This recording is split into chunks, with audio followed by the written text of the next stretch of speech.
ਆ ਵੇਖੋ ਜੀ ਛੋਟੇ ਕੋਟਲੇ ਦਾ ਬਖੂਆ ਵਾ। ਇੱਕ ਦੋਸਤ ਛੋਟੇ ਕੋਟਲੇ ਜਾਣ ਡਿਆ ਸੀ ਸ਼ਹਿਰ ਨੂੰ ਤੇ ਨਾਲ ਉਹਦੀ ਫੈਮਿਲੀ ਸੀ।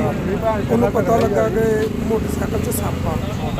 ਉਹਨੇ ਉੱਤੇ ਖਿਲਾੜੀ ਮੋਟਰਸਾਈਕਲਾਂ ਨੂੰ ਸੱਦਿਆ, ਟੈਂਕੀ ਟੱਪੇ ਲਵਾਏ ਸਰਵ ਸਟੇਸ਼ਨ ਤੇ ਹਜ਼ਾਰ ਸਰਵ ਸਟੇਸ਼ਨ ਤੇ ਇੱਥੇ ਪਾਣੀ ਦਾ ਪ੍ਰੈਸ਼ਰ ਵੀ ਮਾਰਿਆ ਕਿ ਸ਼ਾਇਦ ਸੱਪ ਨਿਕਲ ਆਵੇ। ਉਹ ਨਹੀਂ ਨਿਕਲਿਆ। ਫਿਰ 1122 ਨੂੰ ਕਾਲ ਕੀਤੀ, 1122 ਆਈ।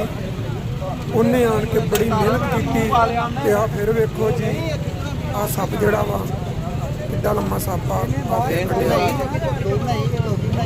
ਤੇ ਸਾਰੇ ਦੋਸਤਾਂ ਨੂੰ ਰਿਕੁਐਸਟ ਕੀਤੀ ਜਾਂਦੀ ਆ ਕਿ ਤੁਸੀਂ ਜਦੋਂ ਵੀ ਮੋਟਰਸਾਈਕਲ ਤੇ ਬੈਠਿਆ ਕਰੋ ਤੇ ਮੋਟਰਸਾਈਕਲ ਨੂੰ ਥੋੜਾ ਚੈੱਕ ਕਰ ਲਿਆ ਕਰੋ।